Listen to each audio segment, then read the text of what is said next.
Assalamualaikum warahmatullahi wabarakatuh. Pada kegiatan pembelajaran 4 ini, Bapak dan Ibu diminta untuk membangun sebuah DMZ server. Apa itu DMZ? Setelah kita baca modul, sebuah DMZ adalah sebuah server yang dapat diakses dari luar jaringan atau eksternal. Jadi kalau kita memiliki sebuah jaringan LAN, maka server kita akan dapat diakses dari luar. Maka disebut juga sebagai DMZ atau demilitarized zone, zona militer, di mana banyak terdapat bahaya pada server tersebut, maka disebut juga sebagai zona militer. Kalau tanpa server DMZ,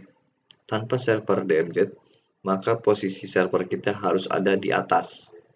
Namun dengan server DMZ, posisi kita ada di bawah router, namun bisa diakses dari luar. Untuk mengakses dari luar, cukup menghubungi router, kemudian router akan meneruskannya ke dalam server yang ada di bawah router tersebut. Itulah konsep dari DMZ.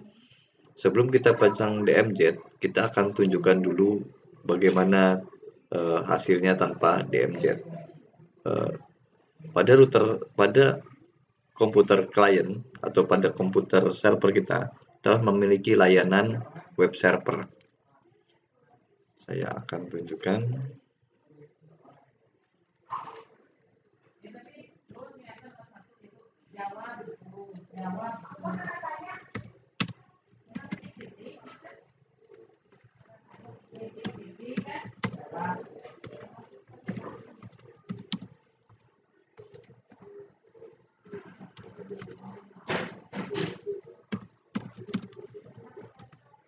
Baik.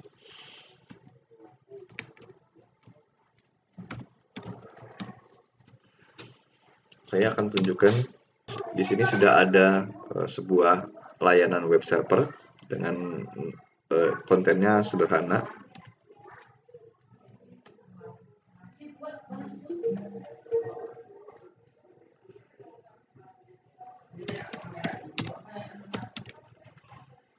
Nah, ini konten sederhana, default web server classroom. Nanti kita akan akses dari luar. Baik, itu cukup.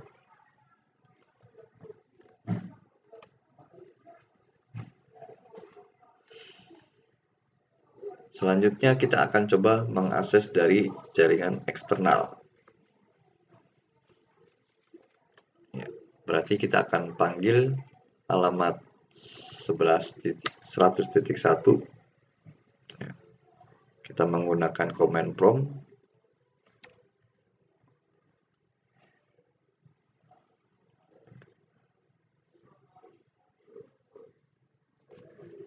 Ping 192.168.100.1 dan tidak bisa diakses karena tidak diizinkan oleh NAT untuk mengakses dari luar jaringan.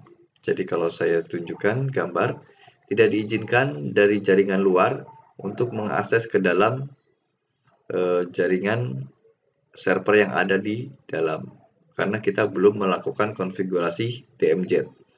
Kita lihat service web juga tidak berhasil, 100.1 juga tidak bisa di-ping.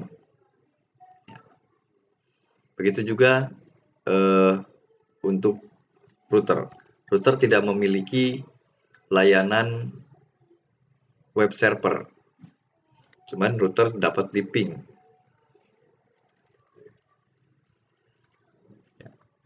Artinya, kalau kita saksikan di sini, router bisa di-ping tapi tidak memiliki layanan web server. Setelah DMZ dikonfigurasi, maka kita bisa lakukan akses web browser server yang ada di belakang router seolah-olah berada di depan dan bisa diakses dari jaringan eksternal. Jadi,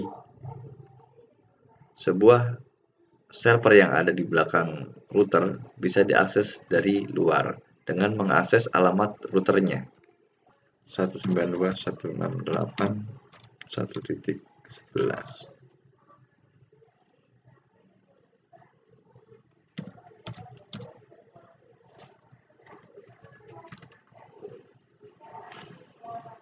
Begitu juga dengan SSH.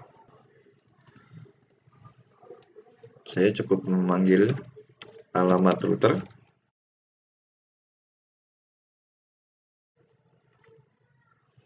maka dia akan terhubung ke komputer server yang ada di belakang router.